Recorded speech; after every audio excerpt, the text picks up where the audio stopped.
সিলেটে নির্বাচনী জনসভায় শেখ হাসিনা সকালে শাহজালাল শাহ পরানের মাজার জিয়ারত।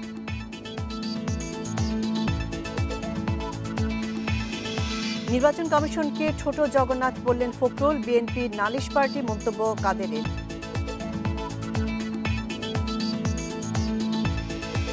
ঢাকা সহ সারা দেশে ক্লান্তিহীন প্রচারের প্রার্থীরা ভোটারদের মন জয় দিচ্ছে নানা প্রতিশ্রুতি। 10 বছরে গ্রামীণ স্বাস্থ্যসেবায় ব্যাপক পরিবর্তন, উপজেলা পর্যায়ে কম খরচে ভালো সেবা।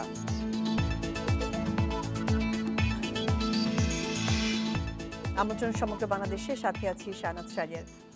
সিলেটের আলিয়া মাদ্রাসা মাঠে নির্বাচনী জনসভায় যোগ দিয়েছেন আওয়ামী লীগের সভাপতি শেখ হাসিনা। এর আগে হযরত শাহজালাল, হযরত শাহপরান এবং গাজী বুরহানুদ্দিনের মাজার জিয়ারত করেন তিনি।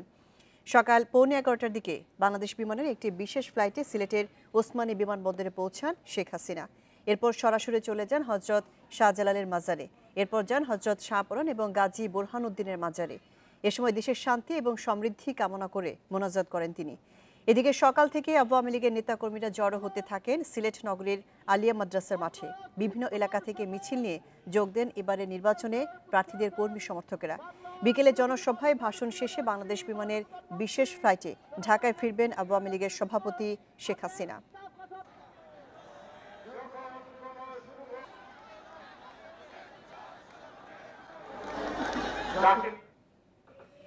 নির্বাচনী সফরে আগামীকাল রংপুর যাচ্ছেন প্রধানমন্ত্রী শেখ হাসিনা। সফরকে ঘিরে এলাকা জুড়ে বইছে নির্বাচনী উৎসবের আমেজ। এই সফরে রংপুর 2, তারাগঞ্জ এবং রংপুর 6 পীরগঞ্জ আসনের 2টি জনসভায় ভাষণ দেবেন প্রধানমন্ত্রী। সংসদ নির্বাচনের আগে প্রধানমন্ত্রী শেখ হাসিনার আগমনের খবরে উৎসব মুখর রংপুরের তারাগঞ্জ ও পীরগঞ্জ। প্রধানমন্ত্রীকে বরণে তোরণ নির্মাণের পাশাপাশি এরই মধ্যে শেষ হয়েছে ব্যানার, ফেস্টুন সহ নানা সাজসজ্জা। নির্বাচনী জনসভার জন্য প্রস্তুত মাঠ, সাজানো হয়েছে মঞ্চ। সফরে রংপুর 2 আসনের তারাগঞ্জ কলেজ মাঠে সকাল 10টায় এবং বিকেল 3টায় পীরগঞ্জ সরকারি উচ্চ বিদ্যালয় মাঠে আলাদা জনসভায় বক্তব্য রাখবেন প্রধানমন্ত্রী শেখ হাসিনা। প্রধানমন্ত্রীর আগমনকে ঘিরে রংপুরের উন্নয়নে নানা প্রত্যাশার কথা জানান স্থানীয়রা। আমরা যারা ছাত্র আমরা খুবই খুশি, কারণ জননেত্রী শেখ হাসিনার মাধ্যমেই আমরা শিক্ষানীতি পেয়েছি।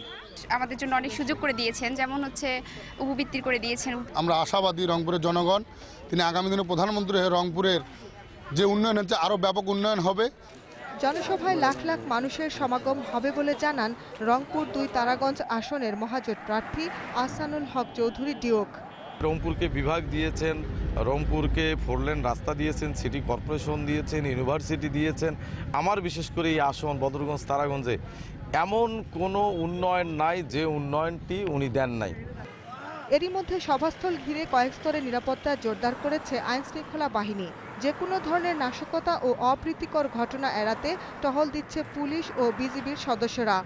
আমার ডিআইজি, এসপি স্যার এবং আমার অন্যান্য সিনিয়র অফিসার সহ আমরা সকলেই মাঠে আছি এবং যত প্রকার নিরাপত্তা দেওয়া দরকার, নিরাপত্তার জন্য যা যা করা দরকার আমরা করে যাচ্ছি। বিজিবি ঘুরতেছেন, টহল দিচ্ছেন, কোনো প্রকারের নাশকতার শঙ্কা নাই। সিলেটের আলিয়া মাদ্রাসা মাঠে নির্বাচনী জনসভায় বক্তব্য দিচ্ছেন আওয়ামী লীগের সভাপতি শেখ হাসিনা। আমরা চলে যাচ্ছি সেখানে। বিসমিল্লাহির রহমানির রহিম। আজকে এই নির্বাচনী সভার মাননীয় সভাপতি উপস্থিত, আমাদের বাংলাদেশ আওয়ামী লীগের নেতৃবৃন্দ, কর্মী ভাইয়েরা, মা বোনেরা, আমাদের সহযোগী সংগঠনের নেতৃবৃন্দ, কর্মী ভাইয়েরা এবং আমাদের মা বোনেরা, স্থানীয় মুরব্বীগণ, মুক্তিযোদ্ধা ভাইরা, আসসালামু আলাইকুম এবং হিন্দু ভাই বোনদের আদাব। ভাই বোনের আমার, এই বছরেই জানুয়ারিতে আমি এসেছিলাম, হযরত শাহজালাল শাহপরানের মাজার জিয়ারত করে আমাদের নির্বাচনী প্রচারণা শুরু করেছিলাম। আবারও আপনাদের মাঝে হাজির হয়েছি। ডিসেম্বর মাস আমাদের বিজয়ের মাস। সেই মাসে আজকে আপনাদের সামনে উপস্থিত হয়েছি।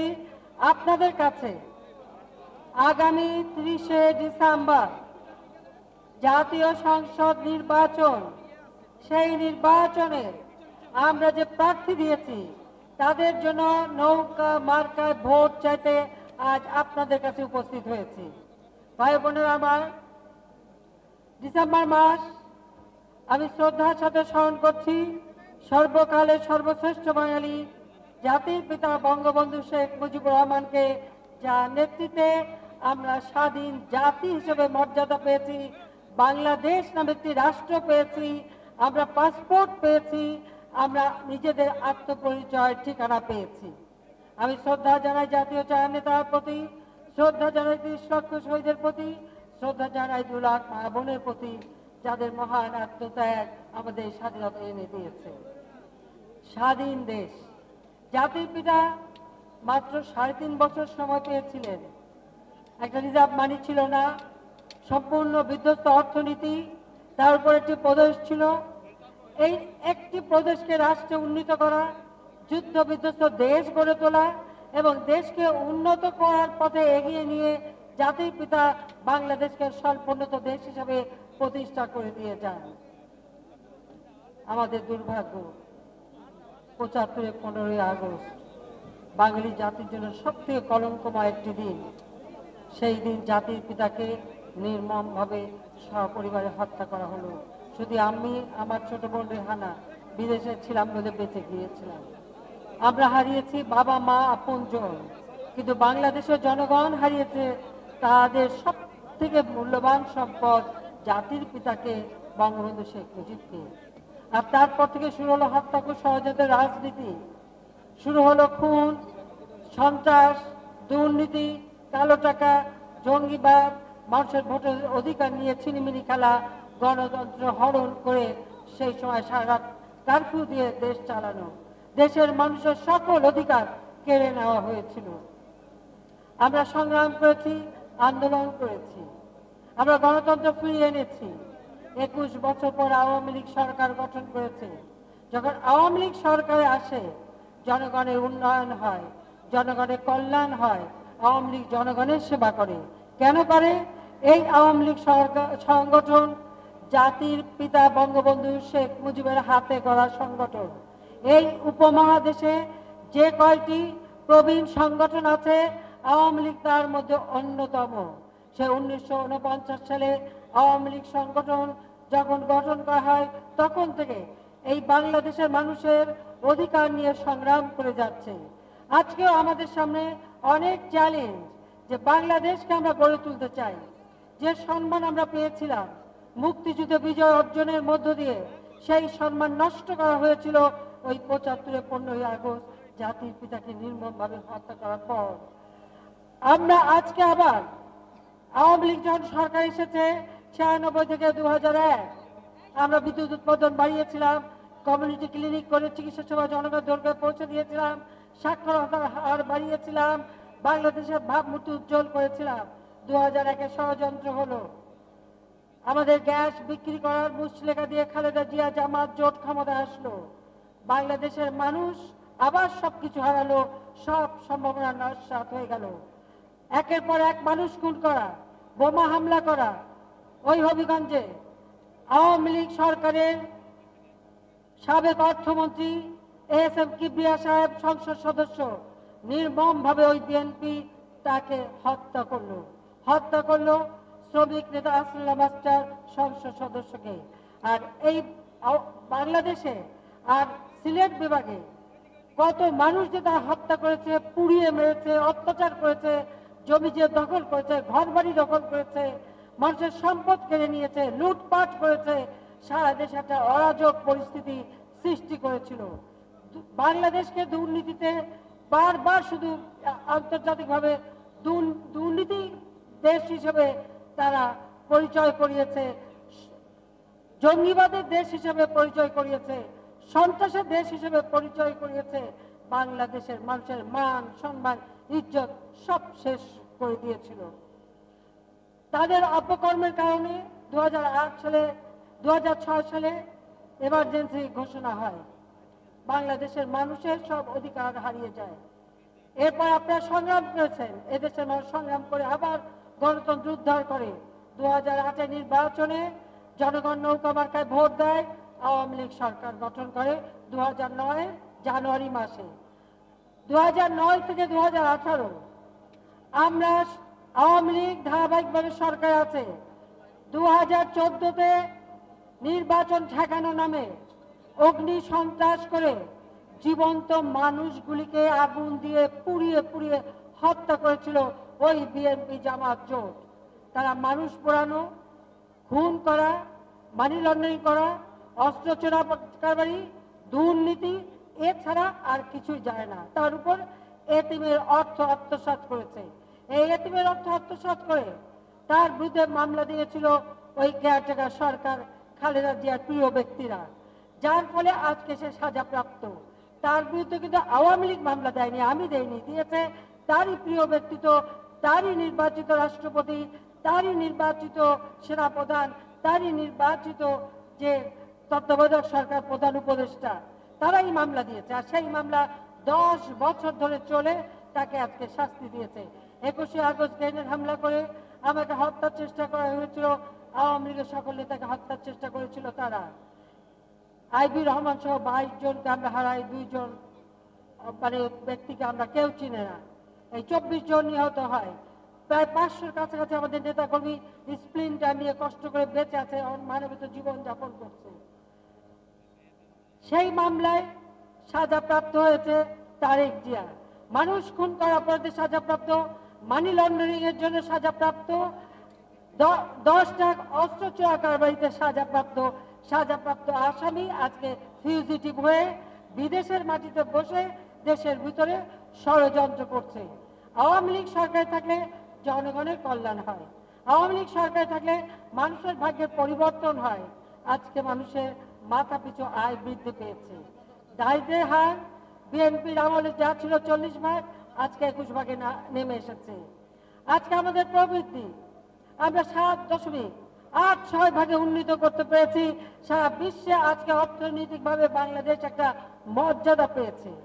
আমাদের বাজেট বিএনপির আমলে ছিল 61,000 কোটি টাকা, আজকে আমরা 4,64,573 কোটি টাকার বাজেট দিয়েছি, যা বাংলাদেশের মানুষের উন্নয়ন হচ্ছে। এই উন্নয়নের ছোঁয়া সিলেটে এসেছে। সিলেট বিভাগে আমরা বিশেষ অর্থনৈতিক অঞ্চল করে দিয়েছি। প্রতিটি এলাকায় আমরা বিদ্যুৎ পৌঁছে দিয়েছি এবং ইনশাআল্লাহ আজকে আমরা মাত্র 1600 মেগাওয়াট দিয়ে যাত্রা শুরু করেছিলাম। আজকে 20,000 মেগাওয়াট বিদ্যুৎ আমরা উৎপাদন করতে সক্ষমতা অর্জন করেছি। আর যেখানে গ্রিড লাইন নাই, সেখানে আমরা হাওর, বাওর, চর, পাহাড় এলাকা, সেখানে আমরা সোলার প্যানেল দিয়ে বিদ্যুৎ দিয়ে দিচ্ছি। প্রত্যেক ঘরে ঘরে আলো জ্বলবো, এই প্রকল্প নিয়েই আমরা কাজ করে যাচ্ছি। আজকে বিদ্যুৎ পাচ্ছে মানুষ, আজকে মানুষের ভাগ্য পরিবর্তন হচ্ছে, কর্মসংস্থান ব্যবস্থা হচ্ছে। আমরা সিলেটে যে বিশেষ অর্থনৈতিক অঞ্চল শ্রীহট্ট, যেটা সিলেট বিভাগের একটি ঐতিহাসিক নাম, সেই নামে আমরা বিশেষ অর্থনৈতিক অঞ্চল করে দিচ্ছি। দেশি বিদেশি বিনিয়োগ হবে। আমি আহ্বান করব আমাদের প্রবাসী বাঙালি যারা আছেন, তারাও সেখানে বিনিয়োগ করতে পারবেন, তাদের জন্য বিশেষ সুবিধা আমরা দিয়ে দিচ্ছি। পাশাপাশি সকলের বিনিয়োগের জন্য এবং একটা সুযোগ সৃষ্টি আমরা করে দিয়েছি, যেখানে অনেক মানুষের কর্মসংস্থান হবে। আমরা এই সিলেট বিভাগে সার্বিক উন্নয়নে ব্যাপক কর্মসূচি বাস্তবায়ন করে যাচ্ছি। চা আপনারা জানেন, চায়ের নিলাম শুধুমাত্র চট্টগ্রামে হতো, আমরা সেই নিলাম সিলেট বিভাগে যাতে হয় সে ব্যবস্থা করে দিয়েছি। চা শ্রমিক সব সময় তারা নৌকায় ভোট দেয়, তাদের প্রতি আমি কৃতজ্ঞতা জানাই, তাদেরকে আন্তরিক ধন্যবাদ জানাই। আর তাদের উন্নয়নে ব্যাপক কাজ আমরা করে যাচ্ছি। স্কুল করে দিয়েছি, তাদের ছেলেমেয়ে লেখাপড়ার জন্য বিশেষ বরাদ্দ দিচ্ছি, চিকিৎসার ব্যবস্থা করছি। আর সারা এলাকায় আমরা, আপনারা জানেন যে গোটা বাংলাদেশে কমিউনিটি ক্লিনিক করে দিয়েছি।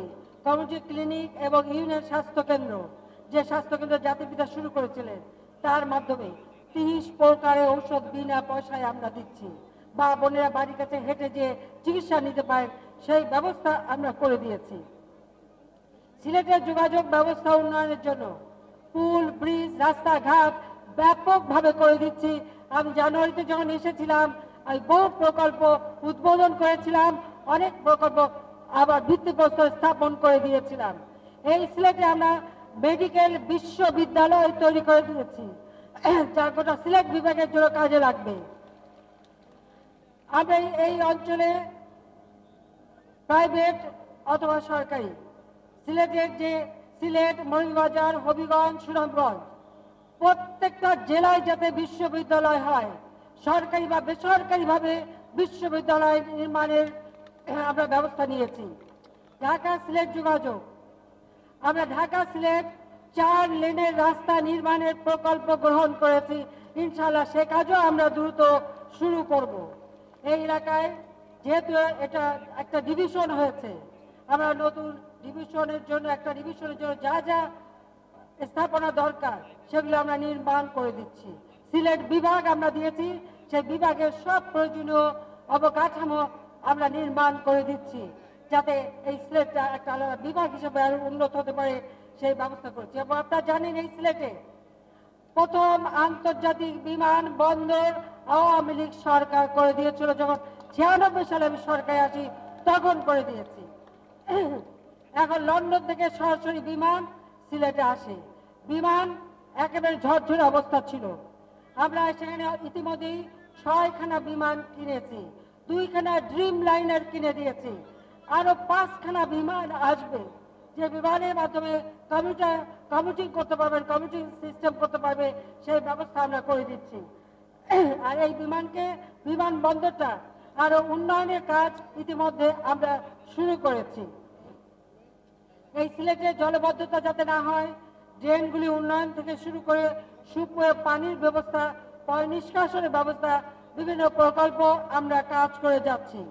আজকে যে রেল স্টেশন নতুন, সেটাও আওয়ামী লীগ সরকারের আমলে করে দেওয়া। ক্রিকেট স্টেডিয়াম করেছি, আন্তর্জাতিক মানের যে ক্রিকেট স্টেডিয়াম দৃষ্টিনন্দন, অনেকেই দেখতে আসে, সে ব্যবস্থা আমরা করে দিয়েছি। তাছাড়া সারা বাংলাদেশে আমরা 560টা মসজিদ কাম ইসলামিক সেন্টার আমরা নির্মাণ করে দিচ্ছি। 560টা মসজিদ, অর্থাৎ প্রত্যেক এলাকায় এই মসজিদ নির্মাণ হবে। সৌদি সরকার এই ক্ষেত্রে আমাদের সহযোগিতা করছেন, আমরা সেটা করে দিচ্ছি। আমাদের কওমি মাদ্রাসা, এই কওমি মাদ্রাসার সনদের কোনো স্বীকৃতি ছিল না, সেই দাওরায়ে হাদিস আমরা মাস্টার ডিগ্রি সমতুল্য করে দিয়েছি। আমরা কওমি মাদ্রাসার সনদের স্বীকৃতি দিয়েছি, যে তারাও লেখাপড়া শিখে ওই সনদ নিয়ে, ডিগ্রি নিয়ে দেশে বিদেশে কর্মসংস্থান ব্যবস্থা হয়, সেই ব্যবস্থা আমরা করে দিয়েছি। আমরা সকলের জন্য কাজ করে যাচ্ছি, বিনা পয়সায় বই দিচ্ছি। প্রাইমারি থেকে উচ্চশিক্ষা পর্যন্ত 2,04,00,000 শিক্ষার্থীকে আমরা বৃত্তি দিচ্ছি। এর মধ্যে 1,40,00,000 প্রাইমারি শিক্ষার্থী, তাদের উপবৃত্তি মায়ের নামে মোবাইল ফোনের মাধ্যমে আমরা পাঠিয়ে দিচ্ছি। মা পাচ্ছেন টাকা ওই প্রাইমারি সেকশনে, মোবাইল ফোন।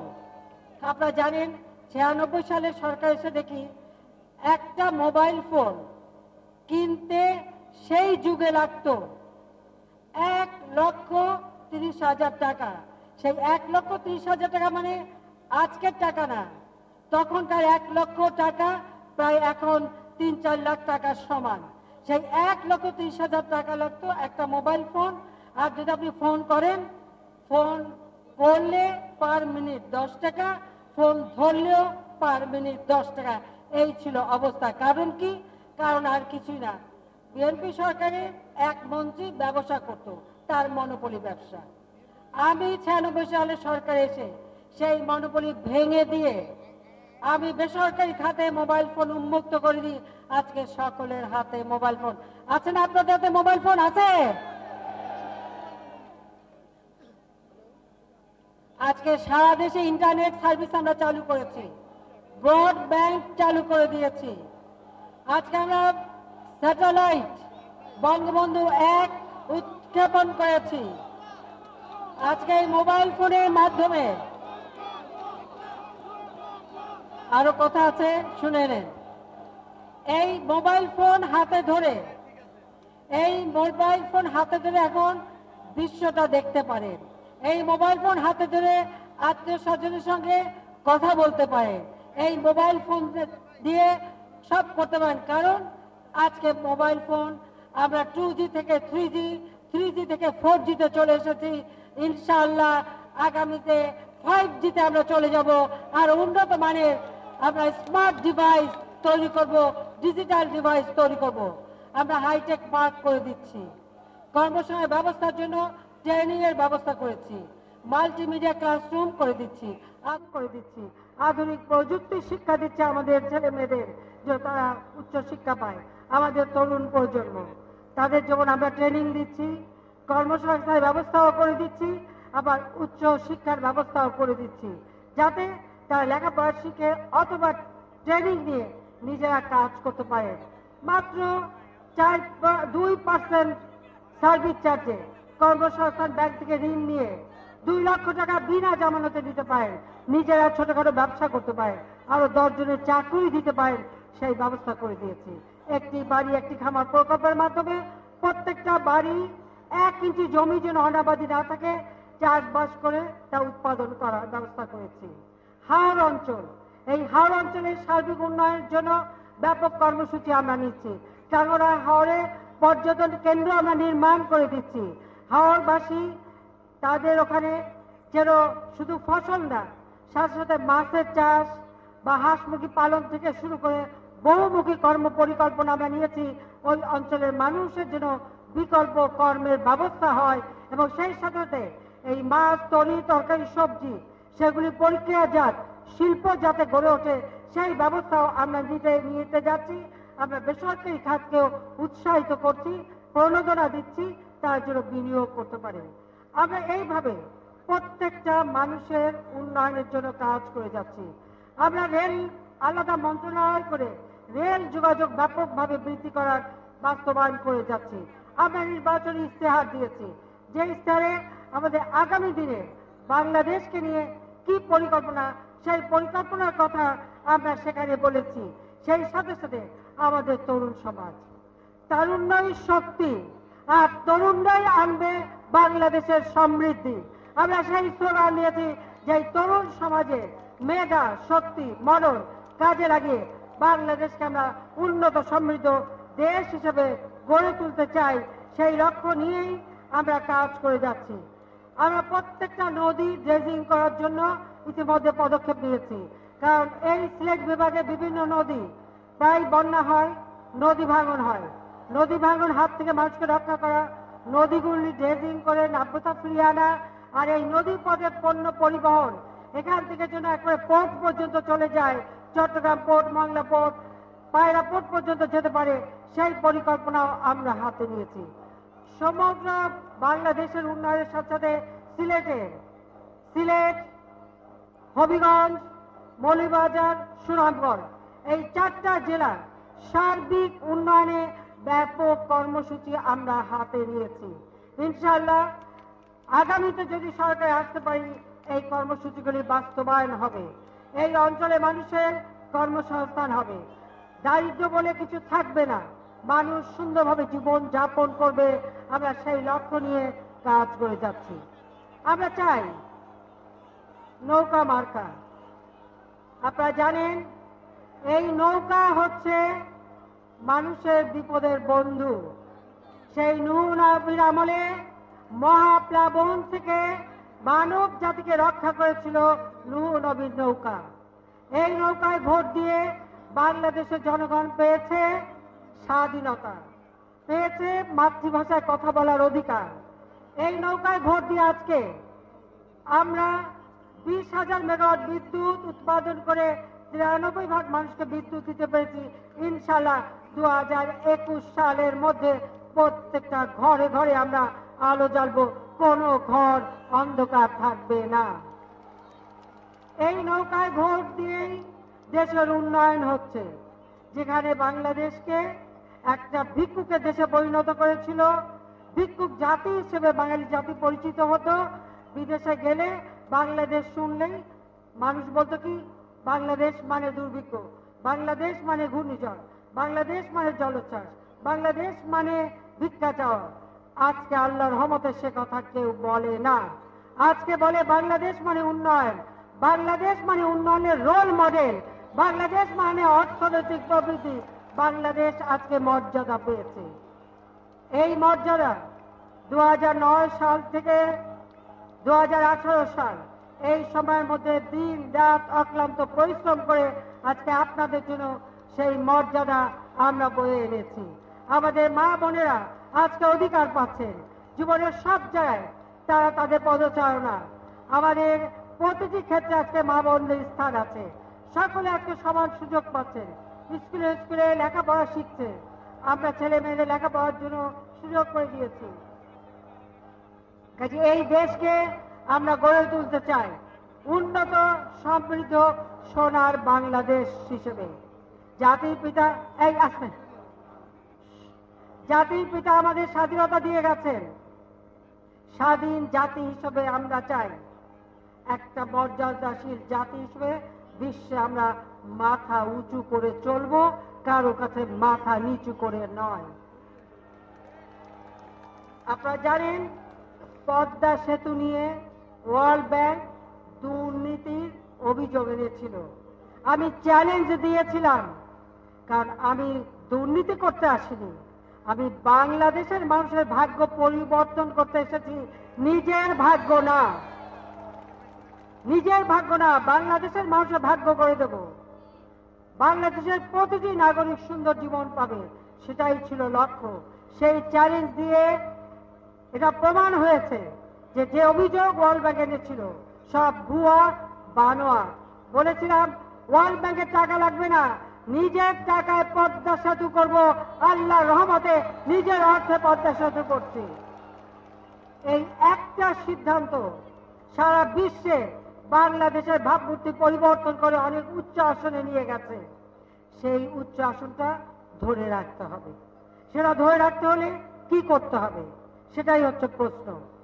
ওই বিএনপি জামাত জোট বাঙালি জাতির মান সম্মান ভুলুণ্ঠিত করেছিল। হত্যা, খুন, অগ্নিসন্ত্রাস, জঙ্গিবাদ, দুর্নীতি, এটাই ছিল তার নীতি। রাতারাতি তাদের আঙ্গুল ফুলে কলা গাছ হয়েছে।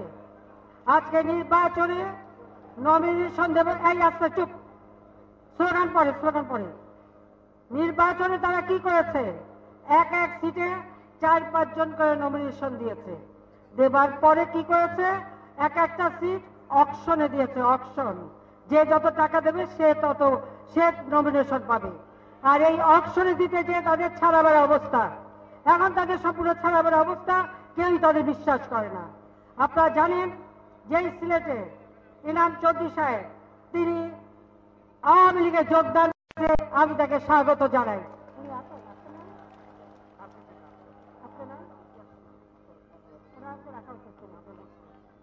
এবং তিনি কি বলেছেন,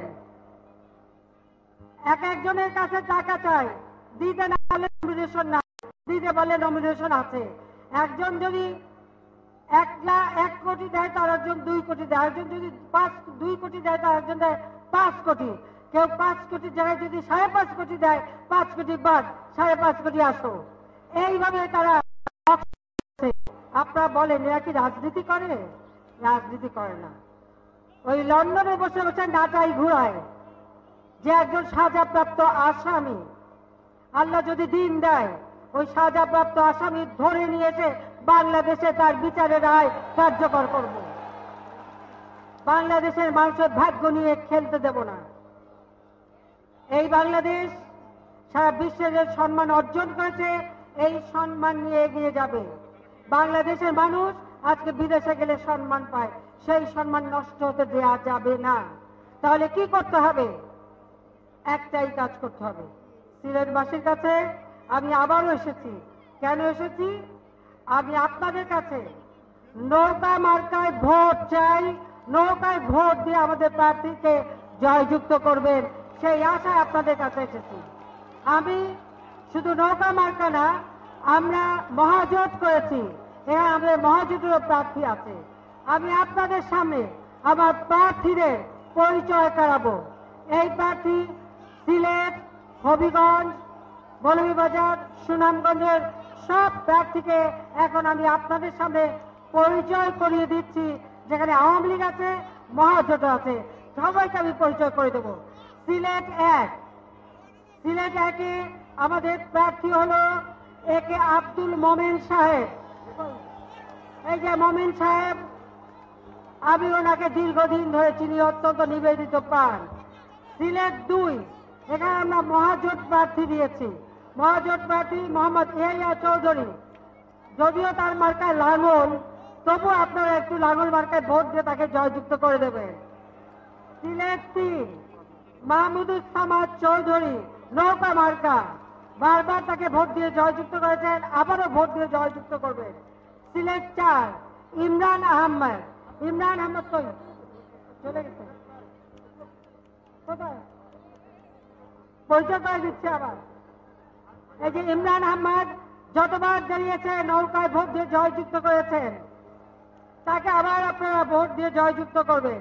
সিলেট 5, হাফিজ আহমদ মজুমদার সাহেব, এই বয়সেও চমৎকার বক্তৃতা দিয়ে গেছেন, তাকে ভোট দেবেন নৌকা মার্কায়। সিলেট 6, নুরুল ইসলাম নাহিদ, আমাদের শিক্ষামন্ত্রী, তাকে ভোট দিয়ে আপনারা জয়যুক্ত করবেন। আমি আপনাদের কাছে নৌকায় ভোট চাই। এরপরে আমি আপনাদের সামনে পরিচয় করে দিচ্ছি সুনামগঞ্জ। সুনামগঞ্জ 1, ইঞ্জিনিয়ার মোয়াজ্জেম হোসেন রতন, নৌকা মার্কায় তাকে ভোট দিয়ে জয়যুক্ত করবেন। সুনামগঞ্জ 2, জয়া সেনগুপ্ত, সঞ্জিত সেনগুপ্তের স্ত্রী, তাকে আমরা নমিনেশন দিয়েছি সুনামগঞ্জ 2-এ। সুনামগঞ্জ কই বৌদি কই? এই যে আমাদের বৌদি, এখন উনি সুনামগঞ্জ থেকে নির্বাচন করছেন নৌকা মার্কায়। সুনামগঞ্জ 3, আমাদের এম.এ. মান্নান, অর্থ প্রতিমন্ত্রী, তাকে আপনারা নৌকা মার্কায় ভোট দেবেন। সুনামগঞ্জ 4, পীর ফজলুর রহমান মিসবাহ, জাতীয় পার্টি, মহাজোট প্রার্থী, লাঙ্গল মার্কা। আপাতত লাঙ্গল মার্কায় ভোট দেন, এরপরে লাঙ্গল টাঙ্গল সব নৌকায় নিয়ে আসবো, কোনো চিন্তা নাই। সুনামগঞ্জ 5, মহিবুর রহমান মানিক, এই মানিক খানটা আপনারা চিনে নিয়েছেন, প্রতিবার নৌকায় ভোট দিয়ে জয়যুক্ত করেন, এবারই নৌকায় ভোট দিয়ে জয়যুক্ত করবে। এখন আমি পরিচয় করাবো হবিগঞ্জ। হবিগঞ্জ 1, শাহনেওয়াজ গাজী মিল্লাত, আমাদের প্রবীণ নেতা ছিলেন ফরিদ গাজী সাহেব, তার ছেলে শাহনেওয়াজ গাজী মিল্লাত, তাকে আমরা নৌকা মার্কায় সুনামগঞ্জ 1-এ ভোট দিয়েছি। তাকে আপনারা ভোট দেবেন, সুনামগঞ্জবাসীকে বলবেন তাকে ভোট দিতে। হবিগঞ্জ সরি, হবিগঞ্জ 1, আমি দুঃখিত, হবিগঞ্জ 1, শাহনেওয়াজ গাজী মিল্লাত, হবিগঞ্জ 1-এ তাকে আমরা নমিনেশন দিয়েছি। এখানে একটা কথা না বললেই নয়, আমাদের অত্যন্ত দুঃখের বিষয়, এই হবিগঞ্জ 1-এ ধানের শীষ নিয়ে যিনি দাঁড়িয়েছেন, পিতার হত্যাকারী, ওই ধানের শীষ, যেখানে বিএনপি কিবরিয়া সাহেবকে হত্যা করেছে, আর সেই কিবরিয়া সাহেবের ছেলে আজকে অত্যন্ত পরিতাপের বিষয় হলো সে ওই বিএনপির ধানের শীষ নিয়ে ইলেকশন করে। এর থেকে লজ্জার আর কিছু থাকে না। আপনারা ফরিদ গাজী সাহেবের ছেলে শাহনেওয়াজ গাজী মিল্লাতকে হবিগঞ্জ 1-এ নৌকা মার্কায় ভোট দেবেন। হবিগঞ্জ 2, আব্দুল মজিদ খান, যিনি কিবরিয়া সাহেবের হত্যার মামলা করে এটা যে বিএনপি করেছে সেটা প্রমাণ করেছে। হবিগঞ্জ 3, অ্যাডভোকেট আবু জাহিদ,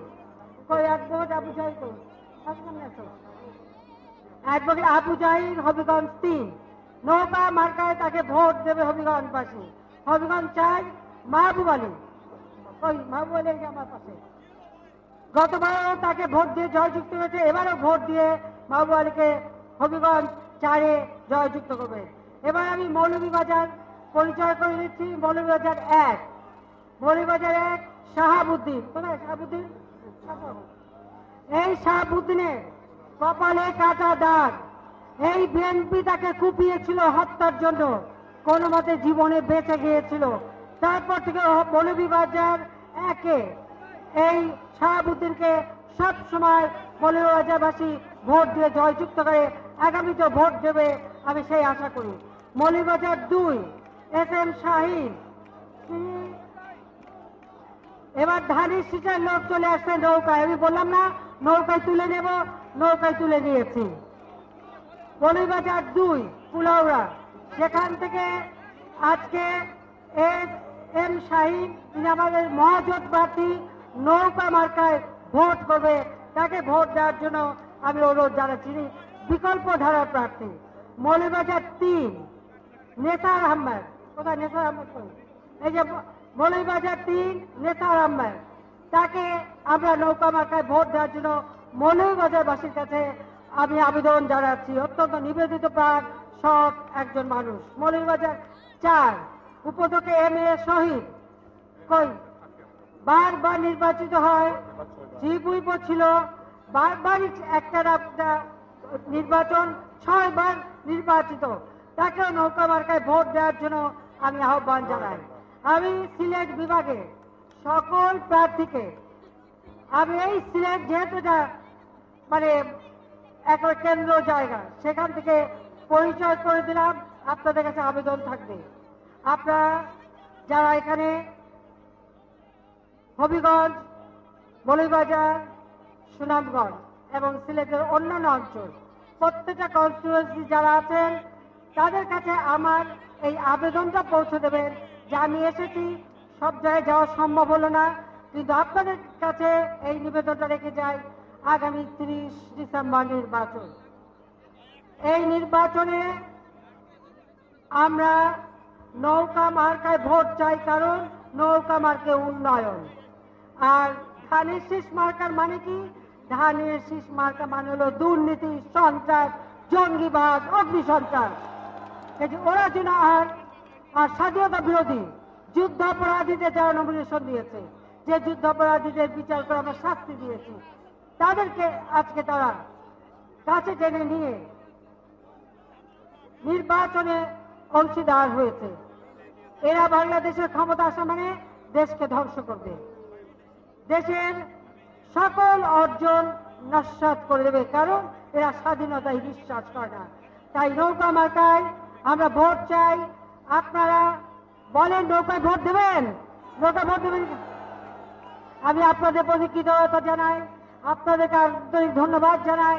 ইনশাআল্লাহ নৌকার বিজয় হবে এবং এই নৌকা মার্কাই বাংলাদেশকে উন্নত সমৃদ্ধ দেশ হিসেবে গড়ে তুলবে।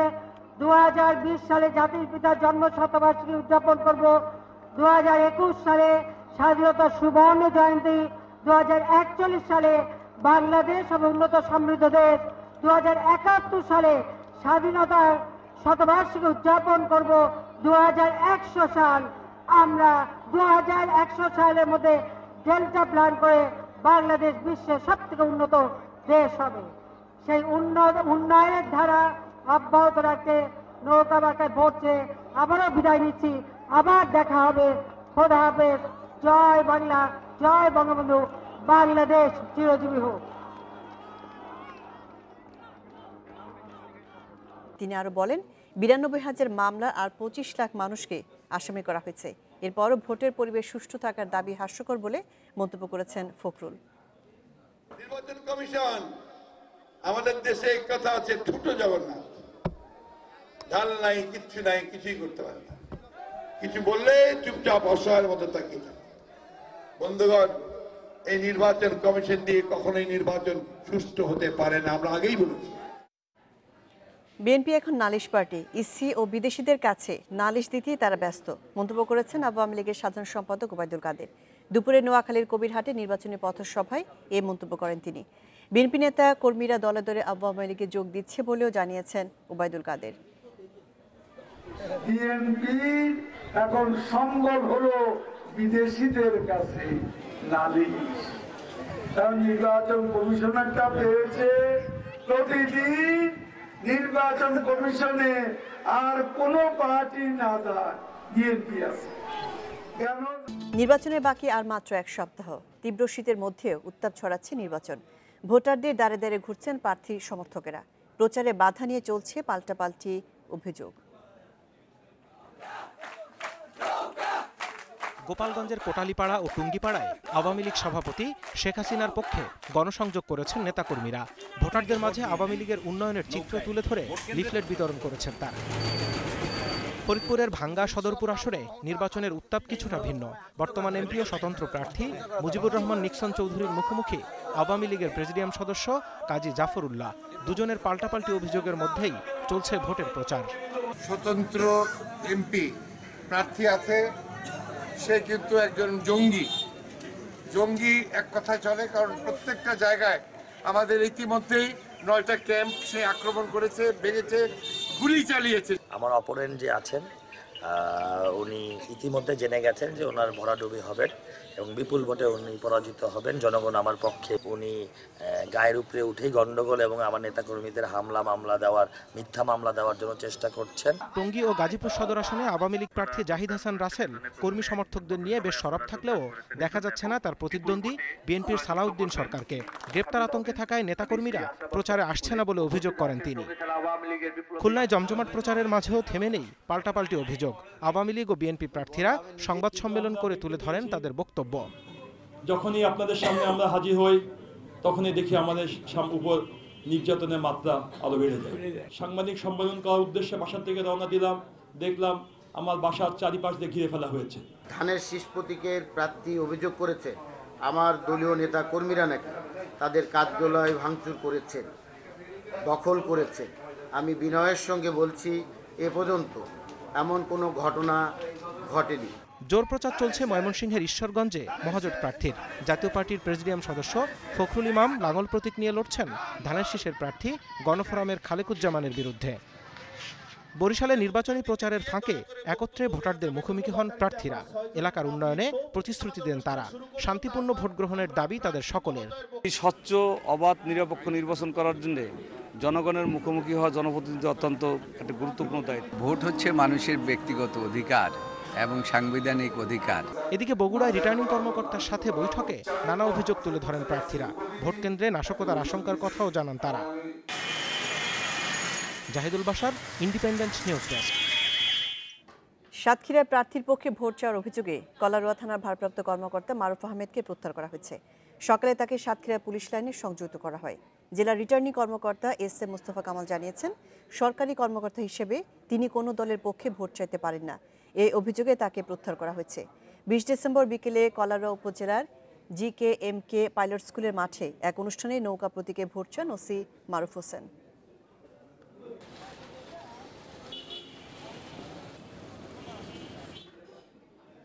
নির্বাচনে জয় নিশ্চিতে সংখ্যালঘু ও নারী ভোটারদেরও সমর্থন আদায়ের চেষ্টায় প্রার্থীরা। ভোট দেওয়ার বিষয়ে তাদের সচেতনতা বাড়ানোর পাশাপাশি দিচ্ছেন নানা প্রতিশ্রুতি। জয়পুরহাটে দুটি আসনেই পুরুষের চেয়ে নারী ভোটারের সংখ্যা বেশি। নির্বাচনী প্রচারে তাই বাড়তি গুরুত্ব পাচ্ছেন তারা। নারী নির্যাতন বন্ধ ও ক্ষমতায়ন বাড়ার প্রতিশ্রুতি দিচ্ছেন প্রার্থীরা।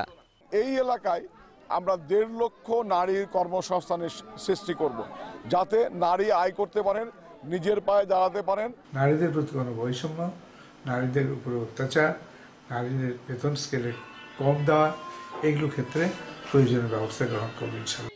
নেত্রকোনার দুর্গম গ্রামের নারীরাও এবার ভোট নিয়ে সচেতন। বিভিন্ন রাজনৈতিক দল ও সংগঠন যাচ্ছে এসব ভোটারের কাছে। নারীরাও তাদের অধিকার ও ভোটের গুরুত্ব বুঝতে পারছেন।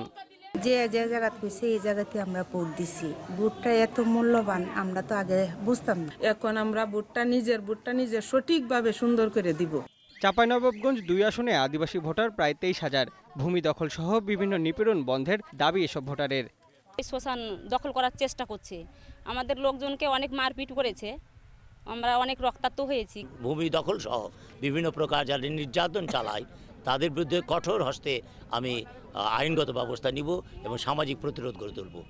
নাটোর 1 আসনে নৌকার প্রার্থী শহীদুল ইসলাম বকুল ও ধানের শীষের প্রার্থী মঞ্জুরুল ইসলাম বিমল দুজনেই প্রথমবার সংসদ নির্বাচনে লড়ছেন। উন্নয়নের পাশাপাশি এলাকায় মাদক ও সন্ত্রাস রোধের প্রতিশ্রুতি দিচ্ছেন তারা।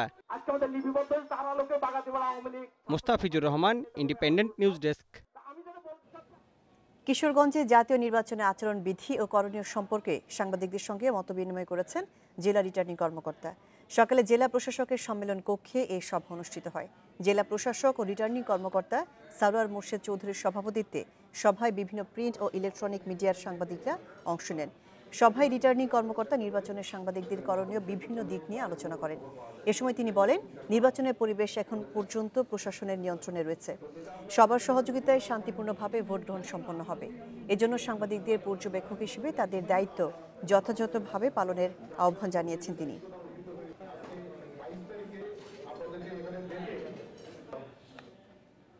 চাঁপাইনবাবগঞ্জে কিছু শঙ্কা থাকলেও নির্বাচন সুষ্ঠু ও শান্তিপূর্ণ করতে সব প্রস্তুতি রয়েছে বলে জানিয়েছেন রিটার্নিং কর্মকর্তা AMZ নুরুল হক।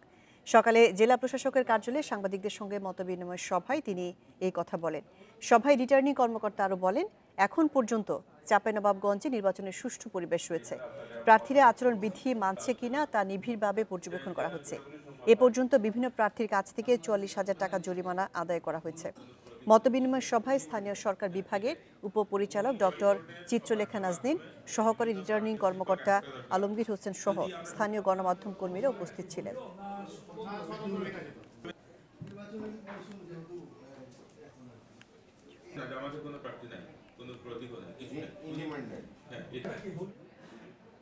ভোট এলে ঝড় ওঠে চায়ের কাপে, দোকানে বাড়ে বিক্রি। গ্রাম থেকে শহর, ভোর থেকে গভীর রাত পর্যন্ত চায়ের দোকান উত্তপ্ত হয়ে ওঠে রাজনৈতিক বিতর্কে। এর প্রভাব পড়ে চা এবং চিনির বাজারে। ব্যবসায়ীরা বলছেন, শীতে এমনিতেই চায়ের চাহিদা বেশি থাকে, তারপর নির্বাচন আসায় ব্যবসা বেড়েছে কয়েক গুণ। সারা দেশ মেতেছে নির্বাচনী উৎসবে। সব সময় আড্ডায় মুখর অলিগলির চায়ের দোকান। চায়ের কাপে চুমুক দেওয়ার সঙ্গে চলে নির্বাচন নিয়ে আলোচনা সমালোচনা। চায়ের বিক্রি বাড়ায় দোকানিরাও বাড়িয়েছেন কেটলি ও কাপের সংখ্যা। বাড়তি উপার্জনের আশায় প্রচার কেন্দ্রের আশেপাশে অনেকেই গড়ে তুলেছেন মৌসুমি চায়ের দোকান। সবসময় লোকজন থাকে না, তারপর সামনে একটা অফিস আছে আমলিগের, সামনে নির্বাচন আছে, চা খুব ভালো চলবে এবং বিকালে ভালোই আড্ডা বসে এবং আরও সামনে আরও বাড়বে। চা বিক্রির সঙ্গে বেড়েছে রুটি, বিস্কুটের মতো হালকা খাবারের চাহিদাও। 5 বছর পরে আসন্ন জাতীয় সংসদ নির্বাচন উপলক্ষে আলোচনায় সরগরম পাড়া মহল্লা বিভিন্ন চার দোকানগুলো। ব্যবসায়ীদের মতে এই সময় চায়ের বিক্রি যেমন বাড়ে, তেমনি ভালো মুনাফাও হয় তাদের। পাইকারি ব্যবসায়ীরা বলছেন, চাহিদা বেশি হওয়ায় দামও বেড়েছে খোলা ও প্যাকেটজাত চায়ের। 400 গ্রাম স্প্যানিশ 400 গ্রাম ছিল আগে কিনতাম আমরা 135-36 টাকা, এখন ওটা কিনতে হয় 190 টাকা। তাহলে একটা চা তো 50 টাকার উপরে বাড়ছে। সংশ্লিষ্টরা বলছেন, দেশে চায়ের বাজারের আকার এখন অনেক বড়। চলতি বছরে নভেম্বর পর্যন্ত উৎপাদন হয়েছে 75,000 টনের বেশি চা। দামও মিলছে ভালো। সবাই নির্বাচনে যেহেতু দলীয় সংগঠন যখন বসছে, তখন সবাই মিলে চা খাচ্ছে, গল্প করতেছে। চাহিদার তুলনায় উৎপাদনও এখন এই মুহূর্তে বেশি হচ্ছে, দামটাও চায়ের ভালো পাচ্ছে। এই হিসাবে চার জন্য এটা অত্যন্ত ভালো খবর বলতে হবে। দাম না বাড়লেও চায়ের মতো নির্বাচনী হাওয়া লেগেছে চিনির বাজারেও। Shahid Ahmed, independent news, Dhaka. গত 10 বছরে গ্রামীণ স্বাস্থ্যসেবা এসেছে অভাবনীয় পরিবর্তন। বিভিন্ন জেলা উপজেলায় নতুন নতুন হাসপাতাল নির্মাণের পাশাপাশি সংস্কার করা হয়েছে পুরনোগুলো। এতে কম খরচে ভালো সেবা পাচ্ছেন প্রত্যন্ত অঞ্চলের মানুষ। সুনামগঞ্জ সদর হাসপাতালকে 250 শয্যায় উন্নীত করতে 7 তলা ভবন নির্মাণ শুরু হয় 2013 সালে। নতুন ভবনে থাকছে আইসিইউ, সিসিইউ সহ আধুনিক সুযোগ সুবিধা। এ মাসে উদ্বোধন করা হবে হাসপাতালটি। আধুনিক হাসপাতাল নির্মাণে খুশি হাওড় অঞ্চলের মানুষ। সুনামগঞ্জ সদরে যে 7 তলা নতুনভাবে দেওয়া দিয়েছে, তো এটার জন্য অনেক অনেক ধন্যবাদ জানাই সরকারকে। যে একটা হাসপাতাল হয়েছে, এবার আমরা মনে হয় যে একদম গর্বিত বলতে পারি, আমাদের সিলেট যেতে হবে না, ঢাকা যেতে হবে না, অন্য বাইরে কোথাও যেতে হবে না, আমরা এই সব সুপরিমাণ চিকিৎসা পাবো এই জায়গায়। মাদারীপুরেও 250 শয্যার আধুনিক হাসপাতাল নির্মাণ কাজ শেষ। একটি মেডিকেল কলেজে যে ধরনের চিকিৎসা সেবা পাওয়া যায়, এখানেও সেই মানের সেবা পাওয়া যাবে বলে জানান চিকিৎসকরা। মেডিকেল কলেজে যে সেবা মানুষ পায়, আমার এই 250 বেডের থেকেও এই মাদারীপুরে জনগণ সেভাবে সেবা পাবে। 250 বেডের স্টাফ নিয়োগ হবে। তখন দেখা যাবে যে এটা তখন ওই ফরিদপুর, বরিশাল জনগণকে যেতে হবে না।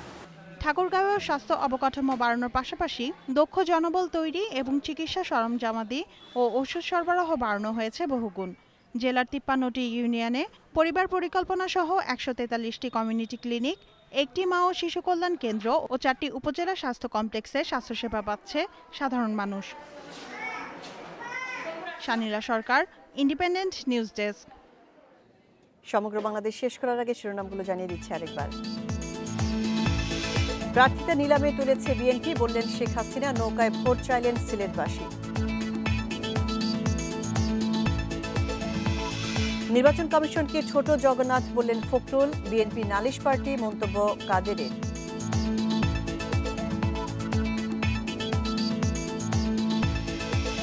ঢাকা সহ সারা দেশে ক্লান্তিহীন প্রচারে প্রার্থীরা ভোটারদের মন জয়ে দিচ্ছে নানা প্রতিশ্রুতি।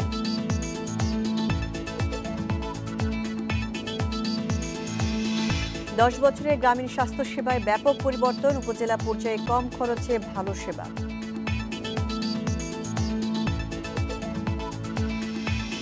এ ছিল সমগ্র বাংলাদেশে আমন্ত্রণ পরের আয়োজনে।